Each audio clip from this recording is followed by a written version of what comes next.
actually weren't looking for a house at all. We were just bored one day. Let's go look at houses. Why not? We're bored. So we're driving around, and where were we at? I wanted to look in Summerlin. And so we went to Summerlin to look at houses, and I was like, yeah, this ain't for us, bro. We got humbled real quick. And then we ended up on like Blue Diamond and Jones. Yeah. And I think that's when we passed one of the American West houses, and we started going through the neighborhood, and I was like, dang, look at that house, it's so dope. Or look at this house, it's so dope. And we're like, nah, these houses gotta be at least 700 plus. We're like, let's just go look at them. Like, why not? So then the next weekend, we found out where the office was, and that's when we met with Yelena. Or that's when she was the person that answered the phone. Yeah. And then that's when we went in, and she gave us the price sheets. But we didn't want the houses that she was showing. We knew which ones, because all week we were looking online at American West. Yeah. We were like, we actually looked at this and said, this is going to be our house, which is kind of funny because kind of, what's the law of attraction thing I was talking about? So I was like, this is going to be our house. And then we looked at a bunch of models, and I saw some of the South Brooks ones. I was like, ooh, that one's nice too. And then we came to look at this one. We were like, nah, we got to buy this house. Well, he was like, nah, we got to buy this. And I was like, 3-story stock? True. I don't know. Like, True. Who wants to go all this? But he convinced me, obviously. So here we are. Yeah. Back to when we were talking to Yelena back at the other properties that she was selling. We were there again, not deciding that we were buying a house that day. We were just, bored in the house and we was looking through houses. We might want to buy one of these for real. So then she was like giving us stuff that say like, to sign to say like we're actually interested. And then one of the questions was like, do you have a realtor? And we was like, duh, of course we got a realtor. Yeah, but then like we only have we had just moved back here. So I'm like, we only got like a couple people we know, but I want somebody that's like real good, real strong. Yeah. And we had asked Dante and Deja, like, who do y'all know that would sell you a house that you would really feel comfortable with? And they told us Calvin. We didn't even know Calvin's last name at the time. But it was funny because like the whole time we're like, yeah, we got a realtor, but I'm looking at him like we haven't talked to Calvin. Like, we like we know him, but we don't know him. So we're like. So she gave us the paper and we wrote Calvin. Like that was our realtor. We didn't have a last name. And his phone number. And we're sitting there and we texting Dante like, hey, can you send me Calvin number? And then he finally texts us the number, and then we text Calvin like, hey, this is Darius, because we met him a handful of times and talked to him. We might buy a house, but no rush because it's a new build. We got time, but we put your name down. Yeah, so like, is that cool?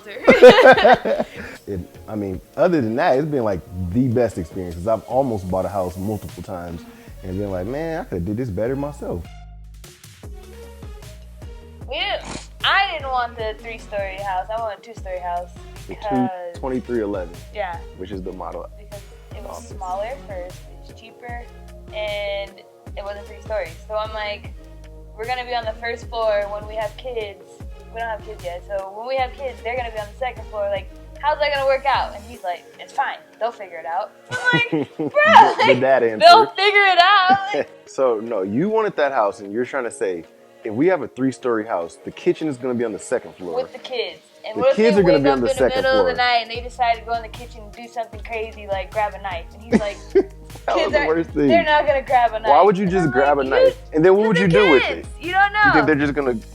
Hey, I don't know. Like, I was that kid growing up. So that's why I'm like, that's why I'm like... It was okay though. You made it to this age. But the deciding factor was this model has the option for the second and third bedroom to be combined into one.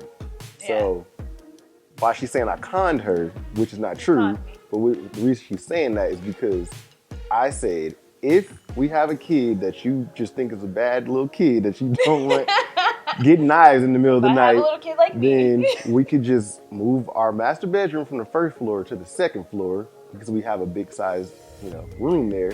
Yeah. And then, if the kids' room is across, you'll hear or do whatever you think is gonna happen, and then we'll be fine.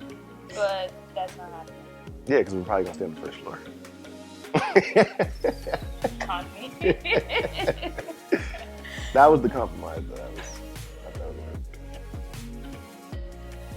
So we hired a realtor hoping that, somebody would be able to negotiate on our behalf. We didn't do whatever the initial incentive was though. I know, but when she sent that to you, that's when you text Calvin and was like, hey, can you get this for us? And you know, they would keep sending us things. And then after we got, I think it was like a month into it, they sent us one that was like $7,000 if you, you know, if you decide to buy one before the end of the year, before the end of November or something. Yeah.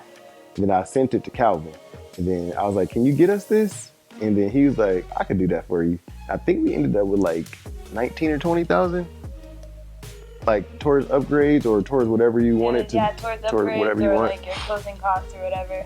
Plus we got money for use in USAA. So that was like an additional bonus that we got. Yeah. And then plus Calvin, I don't know if you do that for everybody, but you also do the kickback for, he does the kickback for if you buy a house in 2020, he was gonna give you that 2020 towards your closing or towards your upgrades or whatever you want. Like, so say less. we ended up with like having a little bit of equity in our house, like moving in day one, which is always a benefit because you know if the market moves down, you're still good. If the market moves up and you sell, you know you got built-in equity. So I think it was a win-win by hiring.